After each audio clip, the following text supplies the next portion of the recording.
Bonjour à toutes et à tous, bienvenue à ce dernier webinaire de l'année 2025. Donc, je suis Elisabeth Morezo, responsable prévention et promotion de la santé à la MGP. J'en profite avant qu'il y ait le webinaire pour vous dire un peu notre action sur le terrain. Donc, nous avons en 2024, bientôt vous aurez les chiffres 2025, mais en 2024, on a fait 119 actions de prévention sur le terrain avec un taux de satisfaction de 91%. Donc, il y a une équipe avec moi, bien sûr, je ne suis pas toute seule, pour pouvoir mener ces actions à bien. Vous avez également à disposition des coachings en ligne et une information santé accessible sur mgp.fr. mgp.fr, c'est intéressant d'y aller parce que vous avez une multitude d'informations sur différents sujets. Donc, sur Agir pour ma santé, c'est un espace prévention où vous aurez des articles sur différentes maladies ou problématiques de santé, également des vidéos de présentation de différents exercices de sophrologie que je vous engage à aller voir. Et ensuite, grâce à votre adhésion, dans votre espace adhérent, vous avez accès à My Santé Claire Prévention. Donc, c'est un espace dédié où vous pouvez suivre plusieurs conseils, donc les coachings en ligne, mais également faire un état des lieux sur votre prévention et accéder à plusieurs professionnels de santé, y compris sur les médecines douces. Nous voilà réunis donc pour ce sujet aujourd'hui qui est le webinaire sur les douleurs, comprendre pour agir. Et je vais vous laisser en compagnie de Marie Miller qui va se présenter et vous présenter le sujet. À tout à l'heure. N'oubliez pas aussi, n'oubliez pas, je vous le dis, mais certains ont déjà vu, on pose la question si vous êtes dans une profession plutôt de terrain ou de bureau. Ensuite, on aura la proportion en fait de ceux qui nous regardent et ce qui permettra à Marie Miller d'adapter un peu plus son discours en fonction des réponses obtenues. Je vous dis à tout à l'heure et bon webinaire pour des questions d'un quart d'heure en fin de webinaire. À vous, Marie.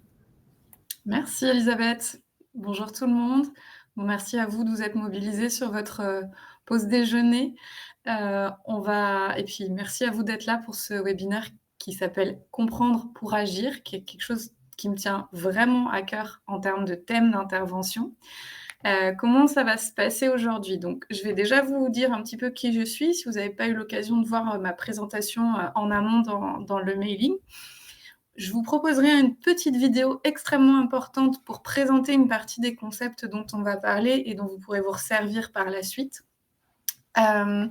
On fera un gros passage sur la compréhension de la douleur, parce que vous allez voir, il y a plein de choses qui ont évolué dans nos métiers aujourd'hui qui nous permettent peut-être de mieux accompagner les gens. Et une fois qu'on aura fait ça, on pourra aller vers des choses un peu plus pratiques sur comment prévenir, quand est-ce qu'il faut consulter et comment vous pouvez réagir si la douleur survient. Moi, j'ai 2 objectifs. D'abord, je voudrais que vous puissiez développer vos ressources pour avoir des réponses vous-même s'il devait se passer une situation douloureuse ou pour essayer de prévenir l'apparition de troubles douloureux.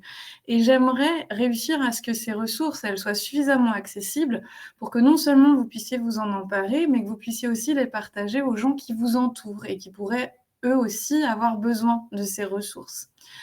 On aura donc, comme disait Elisabeth, un temps d'échange entre 15 à 20 minutes à la fin du webinaire. Ça dépend à quel point je vais vite. Et donc, si vous avez des questions pendant la présentation, n'hésitez pas à m'arrêter, à faire signe dans le chat s'il y a des choses qui sont un peu trop floues, si je vais un peu trop vite sur certains concepts.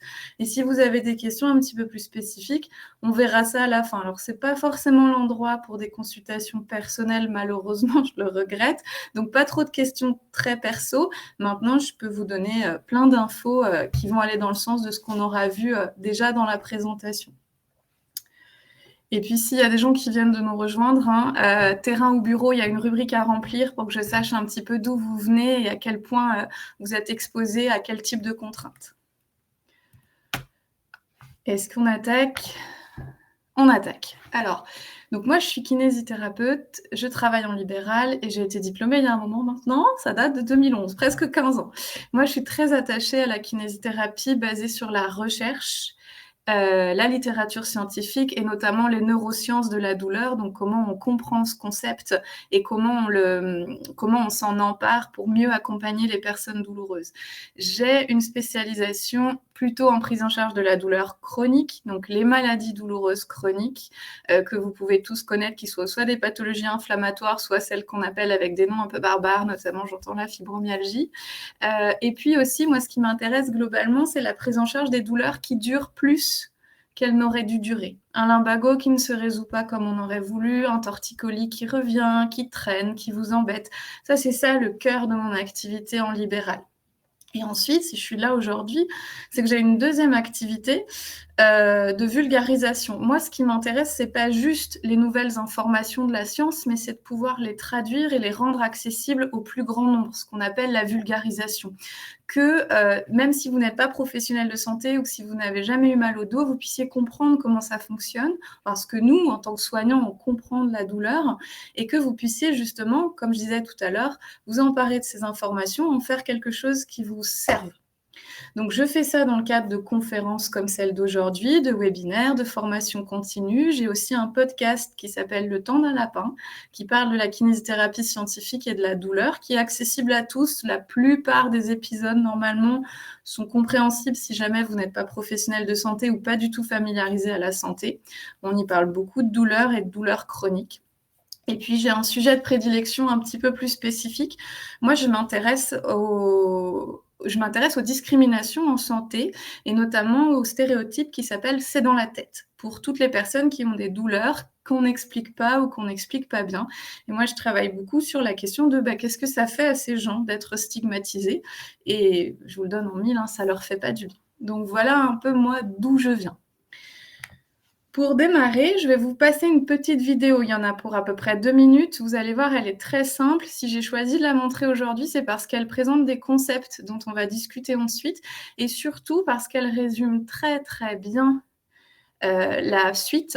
Elle résume très, très bien les infos dont vous auriez besoin pour aller mieux à distance, quand je ne serai plus là, si vous n'avez pas de kiné sous la main, si vous n'avez pas de professionnel de santé, vous pouvez déjà commencer à faire des choses avec cette vidéo. Donc, je la lance.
Normalement, c'est tout bon. C'est une vidéo qui dure 4 minutes 30. On a choisi de vous en passer un court extrait. N'hésitez pas à aller voir la suite. Il parle de tous les mythes qui peuvent exister autour des concepts, notamment le bassin déplacé, l'inégalité de longueur des membres inférieurs, les pieds plats, etc., qui sont des choses dont on parle beaucoup dans les troubles douloureux, mais dont on n'arrive pas à montrer qu'ils sont vraiment des facteurs causaux de douleur et qui malheureusement parfois nous induisent en erreur dans la stratégie à adopter pour résoudre des phénomènes douloureux. Donc voilà, n'hésitez pas à y retourner. Et puis si un jour vous avez besoin Il y aura forcément le lien quelque part et elle est facilement accessible sur YouTube. N'hésitez pas à y retourner parce qu'elle permet vraiment bien de comprendre, rien qu'avec de notions très simples, comment est-ce que la douleur a pu survenir. On en reparle juste après. Donc là, on va d'abord parler de la compréhension de la douleur. Comment, au niveau scientifique, on comprend ce phénomène. Et cette compréhension, elle a beaucoup évolué. Et aujourd'hui, on aimerait pouvoir utiliser ce qu'on appelle un modèle biopsychosocial de compréhension de la douleur, qui est le modèle le plus validé scientifiquement, celui qu'on retrouve le plus quand on essaye d'analyser le phénomène douloureux, mais qu'on a un petit peu de mal à expliquer au grand public et qu'on a un petit peu de mal parfois nous-mêmes à comprendre et donc à utiliser.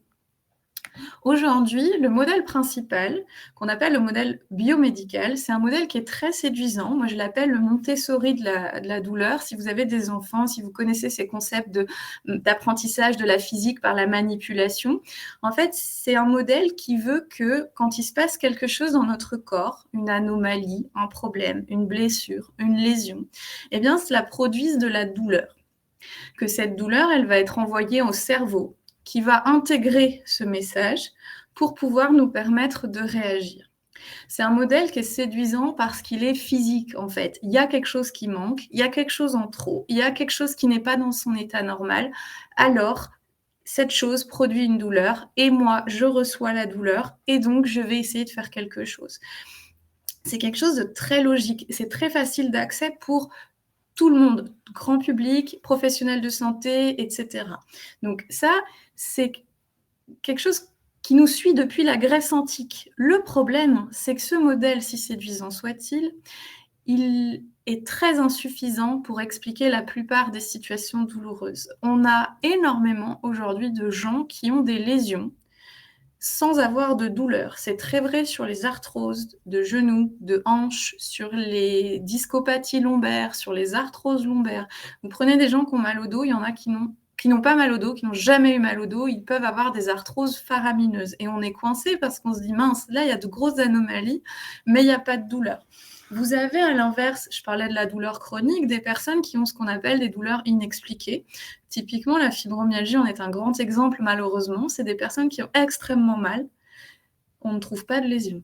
On ne trouve pas de lésion suffisante pour expliquer ce niveau douloureux. Et après, je ne sais pas si vous êtes familier de cette idée, mais on a tous autour de nous des gens qu'on connaît et qu'on pense soit durs au mal, soit douillets. Il y a le vieux mythe de l'agriculteur qui va aller aux urgences avec une jambe cassée le lendemain ou le surlendemain de la fracture parce qu'en attendant, il a fallu s'occuper des vaches. Alors, ce n'est pas un mythe, ça arrive souvent.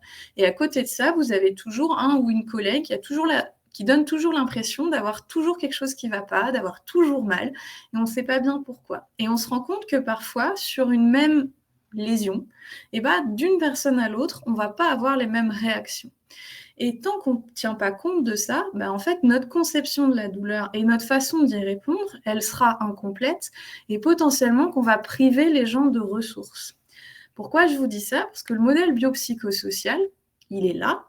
C'est un modèle qui est beaucoup plus complexe. Dans ce modèle, il est beaucoup plus validé, mais malheureusement, il est beaucoup plus complexe. Donc, il prend du temps à expliquer. Dans ce modèle, les informations sensorielles, ce qu'on avait là, la petite main avec les lésions, tout ce qui se passe dans votre corps, ce n'est plus un problème, c'est une information.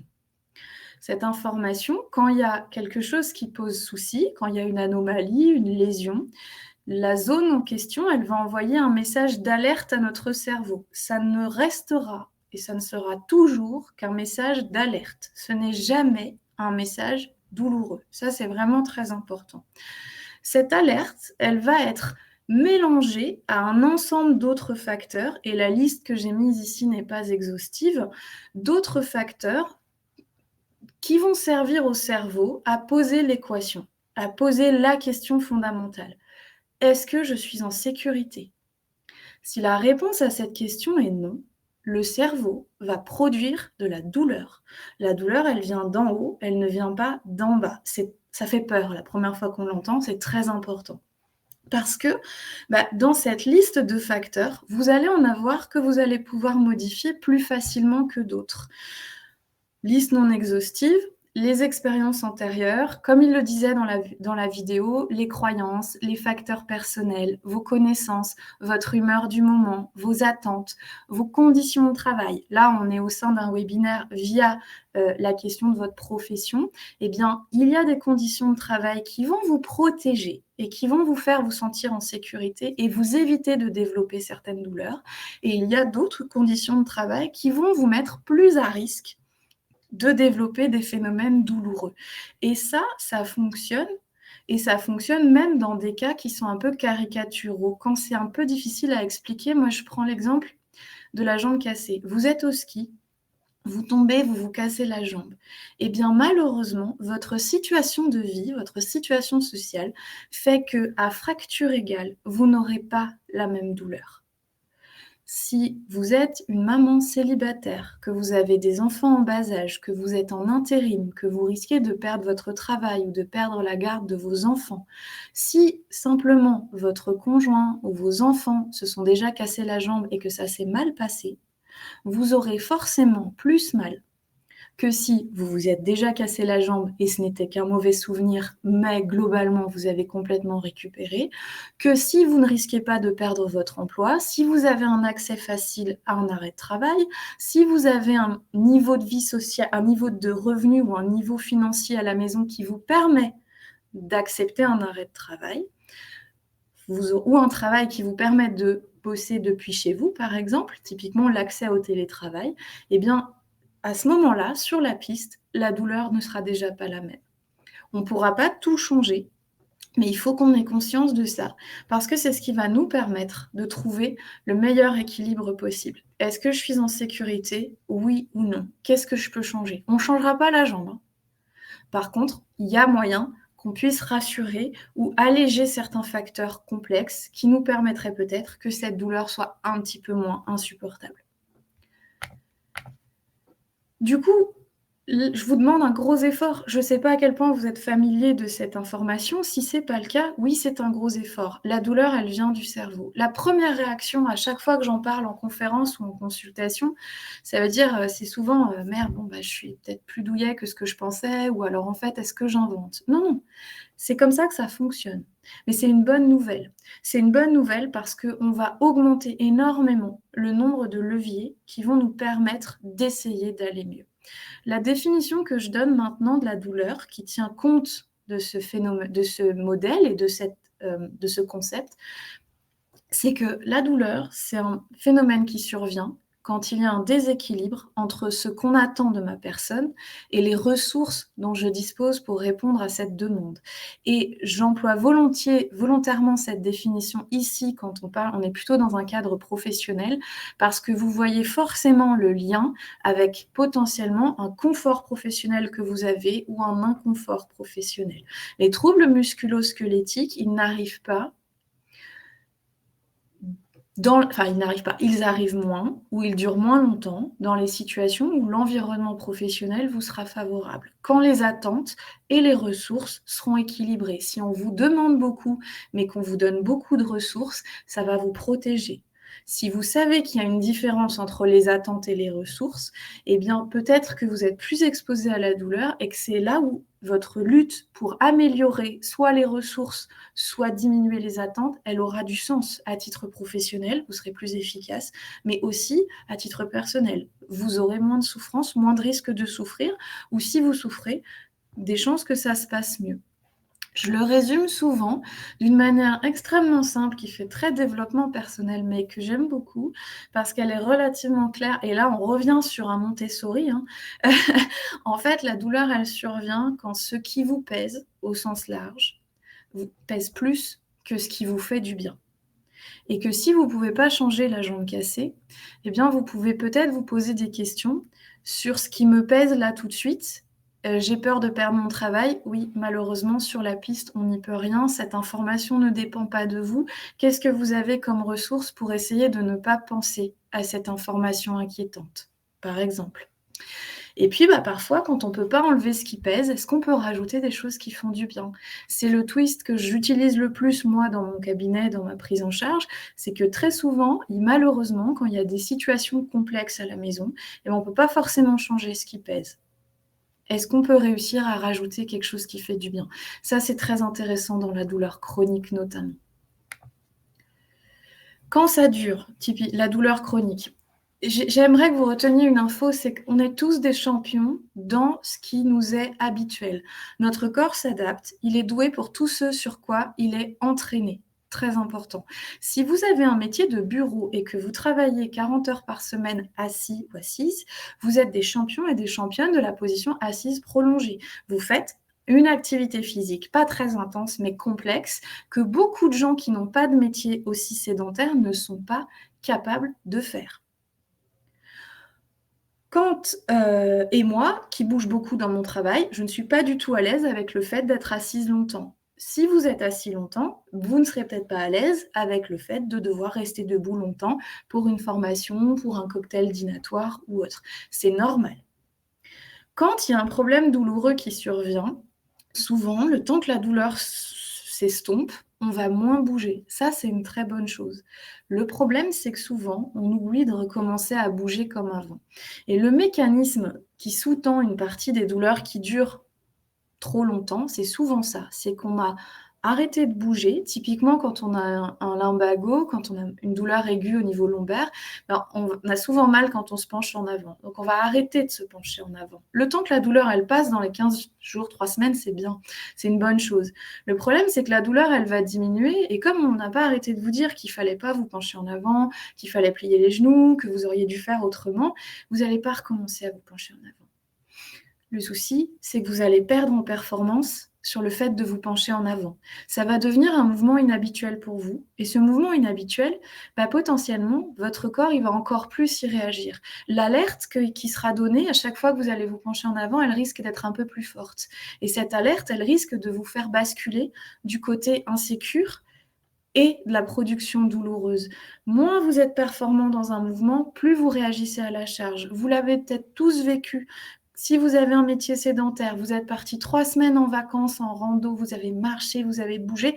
Premier soir de la reprise, j'ai mal au dos. Oui, parce que ça fait 3 semaines que vous n'avez plus fait cette activité et surtout pas dans la durée. Et ça, c'est normal, mais c'est quelque chose dont il faut avoir conscience. Parce que malheureusement, les modèles ont changé. Si vous avez une douleur tendineuse, si vous avez une douleur au dos, si vous vous êtes fait mal en déménageant un frigo, si vous attendez 10 ans, vous n'allez pas pouvoir porter un frigo dans 10 ans si vous ne faites rien pour développer vos compétences pour le faire. Et ça marche dans le travail, mais ça marche pour chaque mouvement.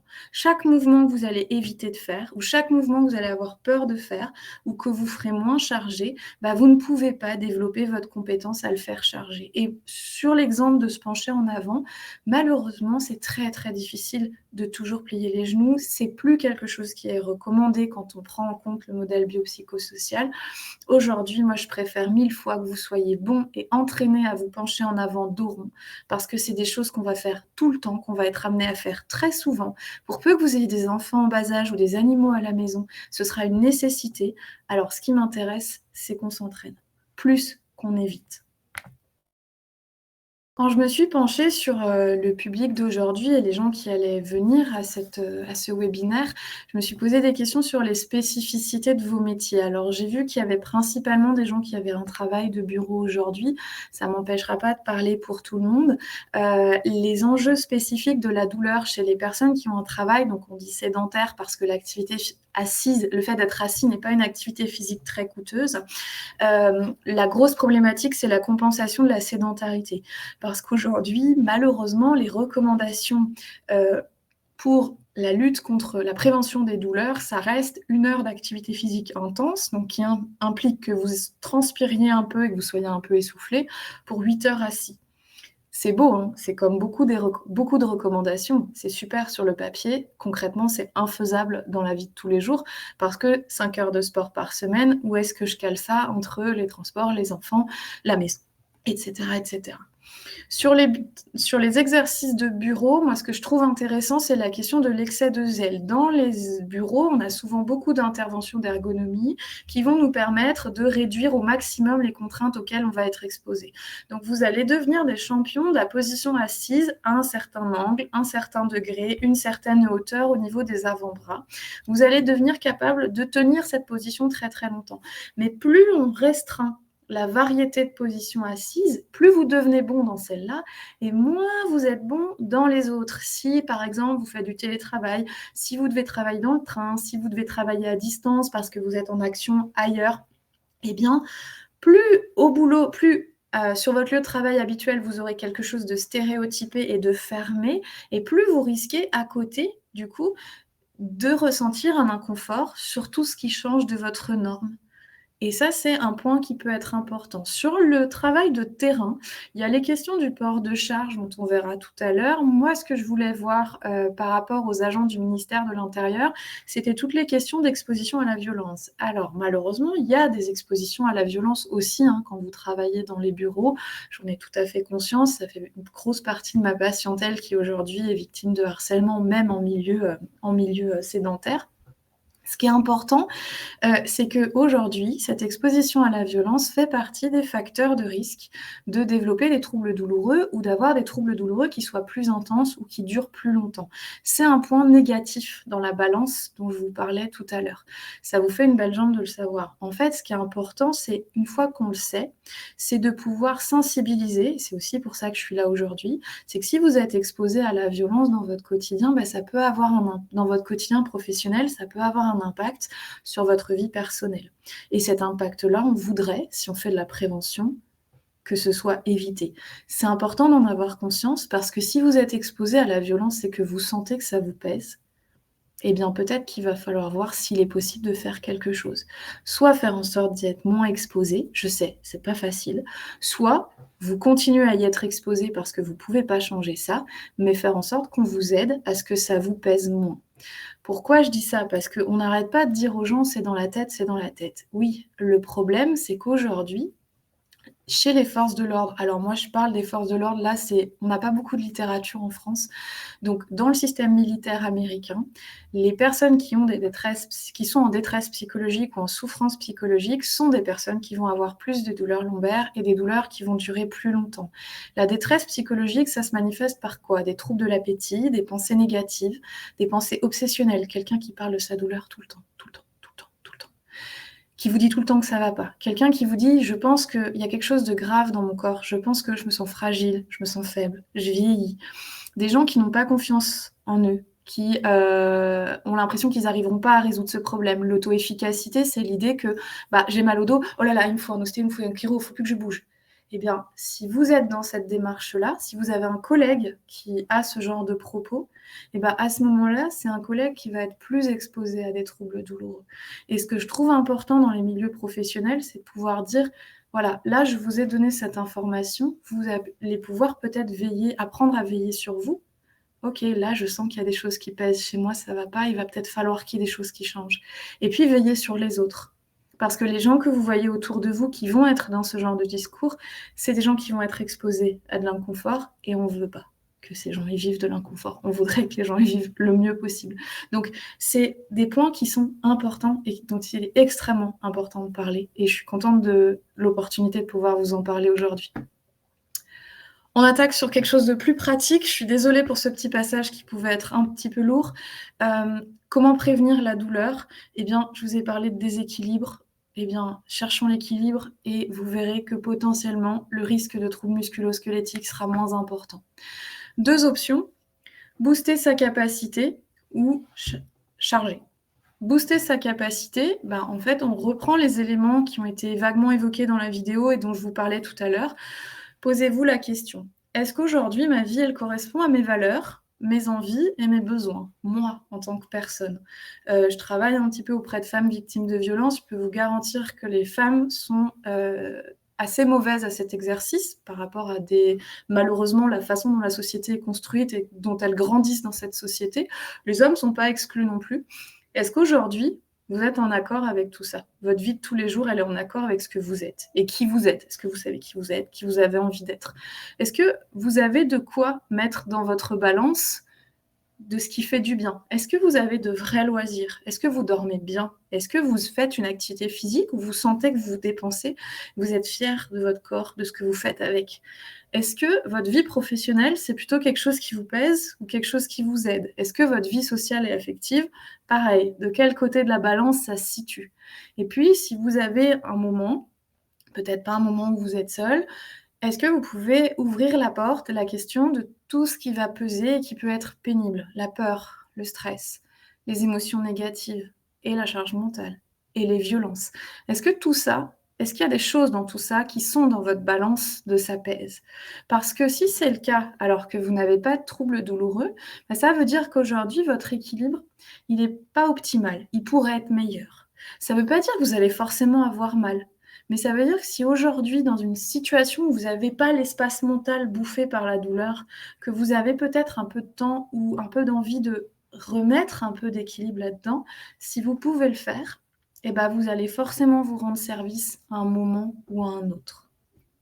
Au niveau de la charge, je vous montre une diapo. Alors, elle n'est pas récente, celle-là. C'est une courbe de la clinique du coureur sur les douleurs et la course à pied. Elle date de 2000 ans. Elle est le meilleur exemple, je trouve, comme la vidéo de tout à l'heure, qui vous permettent, quand vous avez des troubles douloureux ou si vous voulez prévenir la douleur, de voir un peu, de faire des choses par vous-même. Vous avez 3 courbes, une bleue, une verte, une rouge. La bleue, c'est ce que vous faites. La verte, c'est la quantité de contraintes nécessaires pour créer des adaptations, donc progresser. Et la rouge, c'est votre limite. Ça, c'est la courbe de ce qu'ils appellent le stress mécanique. En anglais, le stress, c'est la contrainte qu'on va impliquer à un tissu. Ça a été développé à l'origine pour les tendons, les muscles, les ligaments. C'est évidemment adaptable aux catégories qu'on a vues tout à l'heure, puisque ça peut marcher pour le stress, l'anxiété, la peur, et ça peut marcher sur plein d'autres éléments différents.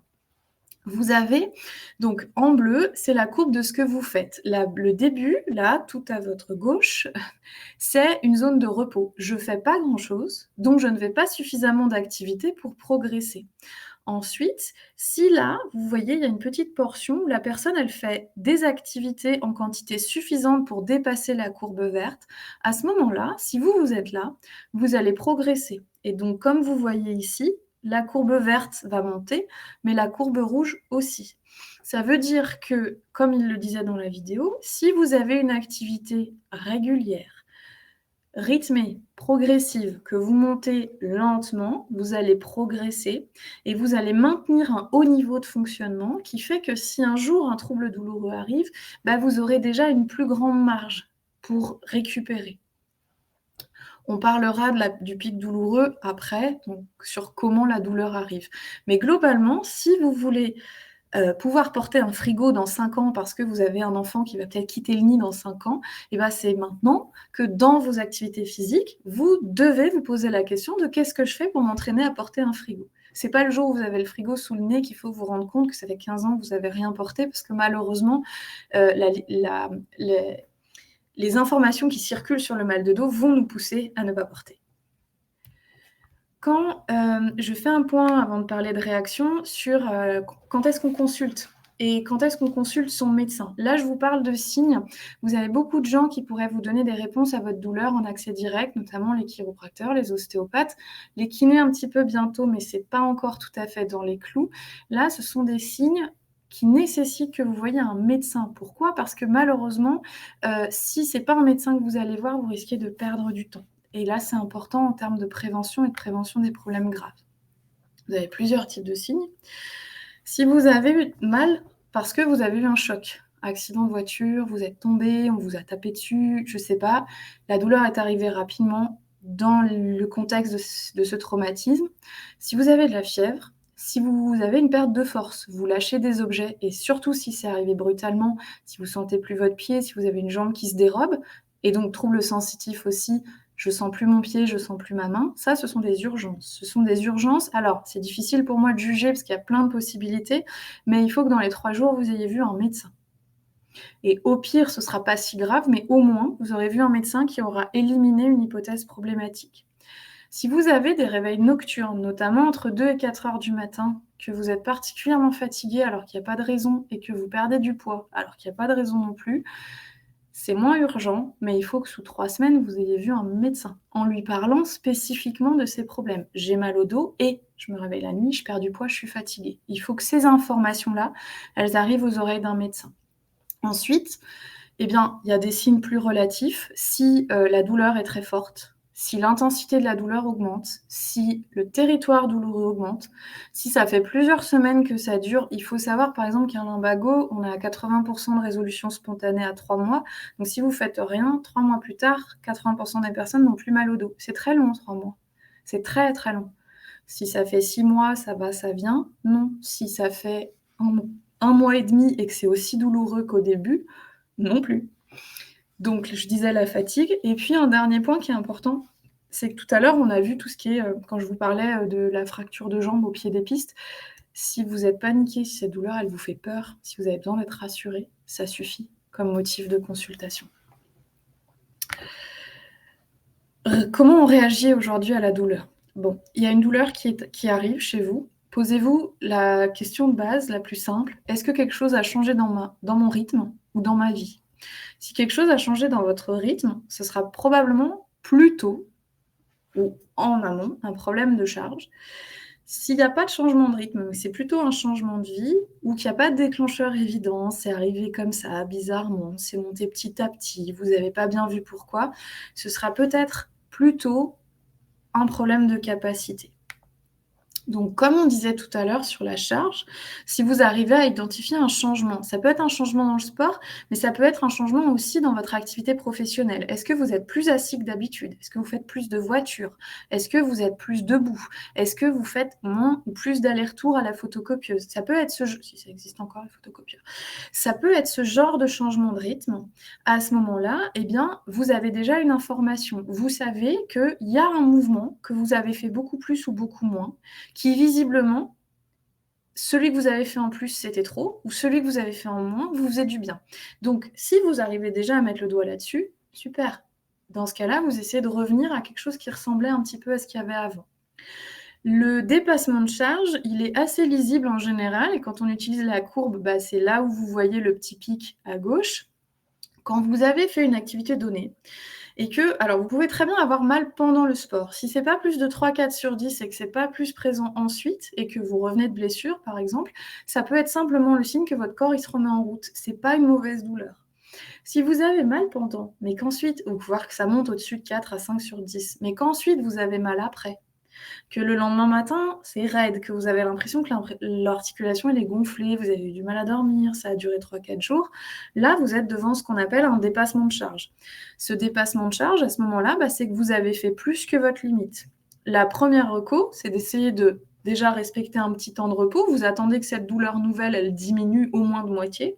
Et ensuite, vous recommencez, si possible, entre la courbe verte et la courbe rouge. Vous ne mettez pas à l'arrêt complet. Et si vous arrivez à refaire une séance 30% en dessous et que ça se passe bien, vous continuez à 30% en dessous et vous continuez à remonter pour aller chercher du progrès. C'est seulement si là, vous n'arrivez pas à reprendre qu'il faudra vous mettre au repos. Mais d'abord, on essaye d'adapter et de continuer avant d'arrêter complètement. Les tendons supportent assez mal les allers-retours entre repos, travail. Ils ont vraiment beaucoup besoin qu'on ait quelque chose de très progressif.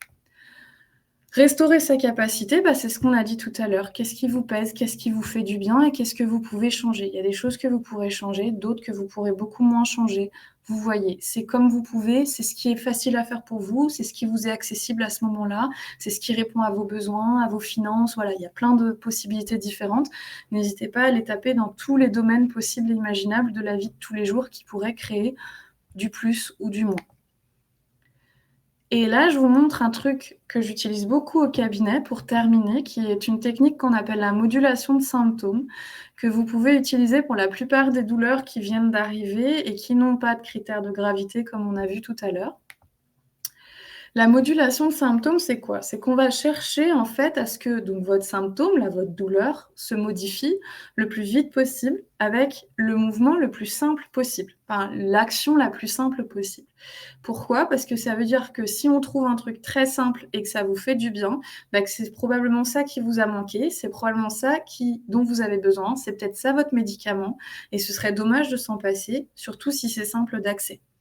Il y a 2 types de modulation, modulation générale et modulation spécifique. La modulation générale, c'est vraiment dans la vie globale. C'est pas et la spécifique, c'est par rapport à un mouvement. Donc là, vous avez une douleur et si jamais, par exemple, vous avez typiquement pour les gens qui travaillent en bureau, vous avez un travail sédentaire sur le bureau, vous avez mal au cervical, là ça tire. Est-ce que je peux changer un tout petit peu mes conditions dans la situation qui me fait mal? Est-ce que je peux relever un petit peu mon bureau pour avoir les épaules un peu surélevées? Ou est-ce qu'au contraire, je peux baisser un petit peu mon bureau pour avoir les épaules un peu plus basses? Quand c'est que d'un côté, ça peut être intéressant de tourner l'ordinateur pour tourner un peu la tête. Ça peut être intéressant de monter ou de baisser un petit peu l'ordinateur. Pourquoi? Parce que peut-être qu'en ce moment, c'est de ça dont vous avez besoin. Si vous arrivez à trouver une petite modification qui suffit, très bien. Ça peut suffire à ce que ça s'arrête tout seul et que ça ne revienne pas. Et ça vous donnera l'auto-efficacité dont vous avez besoin pour vous rendre compte que vous êtes capable de faire des choses simples qui peuvent résoudre un problème. Il y a des gens qui vont beaucoup mieux quand ils sont concentrés sur quelque chose. Si vous avez mal quand vous êtes dans votre voiture, par exemple, mais que quand vous êtes concentré sur quelque chose au travail ou que vous êtes au sport et que vous êtes concentré sur votre séance de sport, vous n'avez plus du tout mal, et ben c'est intéressant. Ça veut dire que la balance de sécurité, elle va être fortement influençable par votre niveau de concentration sur autre chose, si vous pouvez pousser là-dedans. Essayez de privilégier les tâches qui vous demandent beaucoup de concentration, qui vous permettent d'oublier que vous avez mal. Vous risquez pas de mettre sous le tapis un problème grave, ça c'est pas possible. Par contre, vous allez vous offrir du temps sans douleur et chaque heure sans douleur, c'est une heure qui rassure, c'est une heure qui détend, c'est une énergie que vous utilisez autrement et c'est déjà positif. On a aujourd'hui à peu près 20% des gens qui, quand ils ont mal au cervical, s'améliorent quand ils font des squats ou quand ils font l'exercice de la chaise. Pourquoi? Parce qu'on se rend compte que certains exercices physiques intenses et la sollicitation de gros muscles à distance peut vraiment permettre d'aider certains phénomènes douloureux. Et ça marche tout de suite. Ça marche pas toujours à moyen ou long terme, mais à très court terme, ça marche très bien. Et en fait, si vous avez mal au cervical ou si vous avez mal au bras et que vous aimez faire de la musculation, fatiguez-vous les jambes. Faites des grosses séances de jambes. Donnez-vous des courbatures. Et là, j'en viens au dernier point. Le mal par le mal. Oui, le cerveau, il n'est pas très bon pour produire 3-4 douleurs en même temps. Et en fait, il est souvent obligé d'hiérarchiser. Si vous avez une douleur cervicale parce que vous êtes tendu au travail depuis des mois, que vous n'arrivez pas à vous reposer, que tout est inconfortable et que, il n'arrivera pas à maintenir ce niveau douloureux-là et à produire des courbatures au niveau des cuisses. Alors oui, c'est pas magique, hein. Mais ça peut être quelque chose qui vous donne un temps de respiration. Ah ouais, j'ai super mal aux cuisses, mais au moins pour une fois, j'ai plus mal au cou. Qu'est-ce que ça fait du bien? Si vous, c'est quelque chose qui vous correspond. Dernier point, donc la modulation symptômes spécifiques. Je vous montre rapidement un exemple sur les cervicales, un exemple sur le dos, et après, moi, je m'arrête là. Quand vous avez un mouvement qui vous fait mal, eh bien, il y a 4 points que vous pouvez tester pour chercher votre solution à vous. Toujours d'abord, on teste. Imaginons, j'ai mal au cervical, donc je tourne la tête à droite, à gauche, en haut, en bas. Ça fait mal quand je tourne la tête à droite. Ok, très bien. Première étape, est-ce que je peux répéter ce mouvement? J'ai mal quand je tourne la tête à droite, ok, je le fais 10 fois. Est-ce que ça va mieux? Celui-ci, il marche assez rarement. Mais si vous faites partie des chanceux pour qui ça marche, ça y est, vous avez votre première solution pour essayer de faire en sorte que cette gêne disparaisse. Quand ça ne marche pas, est-ce que je peux modifier un peu le mouvement? Et sur les cervicales, celui qui marche le mieux, ça restera de pousser votre tête du côté qui fait mal. Donc là, c'est plus ma tête, c'est plus moi qui tourne, c'est vraiment ma main qui pousse. Est-ce que si j'en fais 10, au bout des 10, quand je reviens, ah ouais, c'est peut-être un peu mieux, oui ou non? Si ça ne marche pas, ensuite, on peut parler de contraction isométrique. La contraction isométrique, Blandine, on peut laisser en grand si tu veux avec moi, c'est pas gênant la diapo, j'en ai moins besoin. Merci. Ça vous gênera peut-être moins les allers-retours. Donc, la contraction isométrique, troisième point, en fait, je vais faire travailler le muscle qui fait ce mouvement, sauf que je ne vais pas bouger. Donc, qu'est-ce que je fais? Je mets une résistance et je pousse ma tête sur ma main. Là, je tiens 4-5 secondes, je relâche 4-5 secondes, je recommence. Et ensuite, je reteste. Est-ce que ça va mieux? Et le dernier élément, est-ce que le mouvement contraire fonctionne? Et dans ce cas-là, pour mon exemple-là, est-ce que si je pousse ma tête à gauche 10 fois, ça me fait du bien? Je ne peux pas vous dire de quelle catégorie vous allez relever, mais il y a la plus grande majorité des patients qui, sur ces 4-là, s'ils n'ont pas été améliorés par les exercices physiques intenses à distance, vont ressentir une amélioration. Et si c'est votre cas, tant mieux. Ce que je vous recommande à ce moment-là, c'est d'essayer de faire beaucoup le mouvement qui vous a convenu. Moi, je dis 80 à 120 par jour pendant au moins 3 jours. Et ensuite, si effectivement votre situation douloureuse s'améliore, tant mieux. Si vous osez, vous essayez de ne plus rien faire et vous voyez si c'est passé et si ça a suffi. Un qui marche très bien pour les cervicales, c'est souvent les rétractions. Si vous avez déjà été chez le kinésithérapeute, vous avez peut-être déjà vu ça. Les rétractions, c'est le fait de reculer la tête. C'est faire un double menton. J'imagine que ma tête, elle est sur des rails et je vais reculer ma tête en arrière. Parce que très souvent, les cervicales, on les bouge comme ça. Mais on a oublié qu'ici, quand on est au travail, juste là derrière, souvent, on est un peu tendu comme ça. Et on a oublié que cette partie de la nuque, elle est aussi faite pour être étirée. Et donc, je vais reculer ma tête. Je peux m'aider de ma main pour la pousser. Je ne vais pas regarder par terre, juste je recule ma tête. Et ça, c'est un de ceux qui marche bien si les 4 n'ont pas fonctionné. Pour les dos, là, je me recule un petit peu. Très souvent, on a mal au dos quand on se penche en avant. C'est la plupart des cas. Très souvent, la répétition dos penché en avant ne fonctionnera pas parce que si vous avez mal penché debout en vous penchant, vous pouvez en faire 10, 20, vous risquez que ce soit plus dur. Un qui fonctionne bien en modification de mouvement, c'est de le faire assis. Vous mettez les mains sur vos genoux et vous glissez les mains jusqu'à vos pieds et vous essayez de vous détendre. Et si vous avez mal au dos et au cervical depuis longtemps, vous allez vous rendre compte que vous descendez comme ça. Mais vous n'allez pas réussir à lâcher. Et si vous ne savez pas lâcher, ça veut dire que la tension en général chez vous, elle est importante et que c'est peut-être justement intéressant d'y arriver. Ça marche aussi quand vous êtes debout. Si vous vous penchez en avant, vous verrez, si vous connaissez les gens qui ont mal au dos, la plupart des gens qui ont mal au dos, ils se penchent comme ça. Parce qu'on leur a appris qu'il ne fallait pas pencher. Le problème, c'est que ça tend. Et que si, quand je penche, je me relâche, je lâche la tête, je regarde mon nombril, je laisse tomber mes épaules et je laisse mon dos s'arrondir, là, j'autorise mon dos à s'arrondir, je peux descendre en soufflant, ça fonctionne. Et ça veut dire que c'est quelque chose qui vous manque. Et pas que vous n'êtes pas assez musclé, mais plutôt que vous êtes trop tendu et vos muscles sont trop présents et que vous n'arrivez pas à apporter cette détente dont votre corps il a besoin.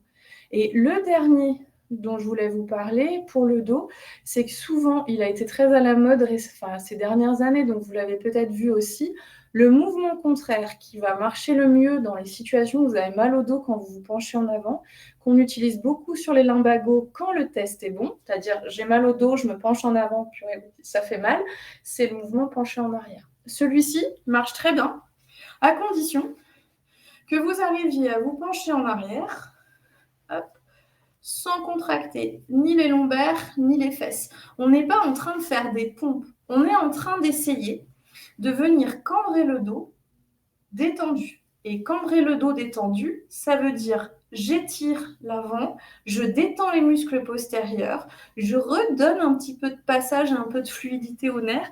Et celui-ci, en général, il marche assez bien chez les personnes qui ont des douleurs aussi de type sciatique. Voilà, je crois que pour moi, c'est tout. Je crois qu'en Tamil, on n'est pas trop mal. Tout à fait. Donc, on a pu évoquer plusieurs points. On avait une question, une des premières questions par rapport aux obligations de l'employeur de fournir du matériel adapté, que ce soit des sièges ergonomiques ou des bureaux assis debout. Est-ce que vous savez quelque chose sur ce sujet ou justement, si l'employeur ne le fait pas, qu'est-ce qu'on peut, nous, à notre échelle, faire pour se soulager? Oui. Alors, c'est une question qui est intéressante. Parce que on n'est pas tous égaux, même au sein de l'Union européenne. Vous avez des questions qui se posent maintenant sur le fait de faire porter aux employeurs la charge des premiers jours d'arrêt de travail, ce qui est le cas dans d'autres pays d'autres pays de l'Union européenne et hors UE. Et du coup, de forcer les employeurs à nous donner les conditions de travail les plus optimales.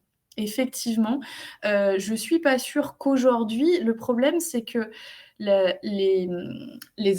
vérité est difficile à définir et en fait, vous allez avoir des informations très variées d'un système politique à un autre, d'une entreprise à une autre, ce qui fait que c'est quoi un fauteuil confortable?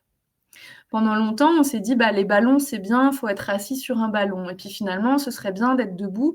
En fait, malheureusement, à chaque personne va correspondre une situation de confort. Et si votre employeur ne vous fournit pas le matériel nécessaire et que vous n'êtes pas confortable sur ce matériel, bah, la question à se poser, c'est quand est-ce que vous êtes confortable et qu'est-ce que vous pourriez vous mettre en place pour que les choses soient un peu différentes. Clairement, hein, je vois la question, les fauteuils s'apparentent à des chaises d'école en bois. Alors, il y aura peut-être des gens qui seront très confortables là-dessus, mais je pense que c'est assez peu. Je ne sais pas comment vous pouvez forcer votre employeur à vous fournir du matériel de qualité, à part en passant par la médecine du travail, et ensuite de voir de quoi est-ce que vous avez besoin. Parce qu'il y a des gens qui vont, typiquement, hein, les souris latérales, il y a des gens qui adorent, il y en a d'autres qui détestent. Ça va plutôt être au sein de vos habitudes, au sein de votre façon de travailler, qu'est-ce qui vous fait du bien. Mais malheureusement, cette obligation-là, je ne crois pas qu'elle soit définie en France. Effectivement, je pense que c'est sur la sécurité, mais pas forcément sur le confort, mais c'est une question qu'on peut creuser. Je ne vois pas d'autres questions. N'hésitez pas, hein, si vous avez des questions ou des suggestions ou toute autre chose. S'il y a pas d'autres questions, sinon on va bientôt arrêter le webinaire. Et je vous remercie pour ceux qui ont participé, de bien vouloir répondre à notre enquête. Donc c'est un icône que vous avez en haut à droite, en dessous le chat justement, qui nous permet de savoir si ça a correspondu à vos attentes et quels sont les éléments que vous aimeriez voir abordés dans un prochain webinaire. Le prochain webinaire que l'on fera, c'est le 16 janvier sur l'activité physique et l'alimentation, leur influence sur le diabète et le cholestérol notamment. Donc, n'hésitez pas à vous inscrire lorsque nous vous enverrons le lien pour ce webinaire. Je regarde si j'ai encore des questions, mais je n'en vois pas. Non, il faut croire que... C'était complet.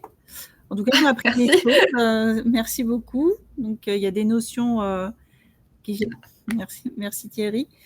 Des notions qui vont être retenues et sur effectivement les astuces de mouvement. Je pense que c'est bien de pouvoir l'appliquer. N'hésitez pas à l'appliquer au quotidien. Se faire du bien, c'est important. Oui, oui, oui. C'est bon à retenir. Hein. C'est ça. Donc voilà. Merci beaucoup pour vos retours. Si le webinaire est disponible, il y aura une petite vidéo supplémentaire, mais qui est pour la gourmandise. On peut la mettre là si vous le souhaitez, hein, pour ceux qui sont encore avec nous. Ça pour peut ceux permettre. qui sont encore là, oui, c'est possible. Je la lance ? Oui. C'est bon.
Ah, les parties, je vous rends juste un peu de contexte.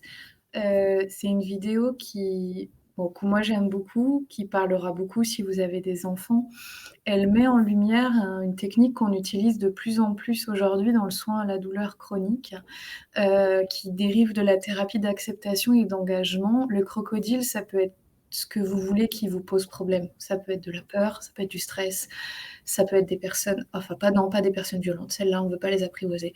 Ça peut être de la peur, du stress ou de la douleur. Et en fait, dans la douleur chronique, il y a un gros problème, c'est que souvent les personnes, elles ne font plus que ça, de lutter contre la douleur. Ce n'est plus que ça leur vie, d'essayer de ne pas avoir mal. Et dans la douleur, justement dans le soin à la douleur, on se rend compte que parfois quand on arrête d'essayer de ne pas avoir mal, on a toujours mal, mais on peut faire des choses chouettes malgré tout. C'est très résumé, mais parfois arrêter de lutter contre, c'est pertinent parce que ça réouvre certaines portes. Et les personnes douloureuses chroniques qui vont mieux, c'est pas celles qui attendent de plus avoir mal, c'est celles qui arrivent à vivre de belles choses en ayant mal, et où petit à petit, le crocodile, il mord moins fort, il est moins violent et il est moins intrusif. Et ça, c'est un point qui est très important et je suis contente d'avoir pu vous le partager du coup pour ceux qui sont encore là. Merci. Merci Marie, c'était très intéressant. Merci. Oui, vivre avec et pas lutter contre l'acceptation. Ouais. Et voilà. Donc, et de continuer à vivre surtout. Et Oui. voilà, ça évite, ça permet de belles rencontres aussi. Exactement. Bien. Merci beaucoup et merci à tous de rester jusqu'au bout. Et puis à bientôt et je vous dis à l'année prochaine. Bonne fête de fin d'année à tous. Bonne fête à vous.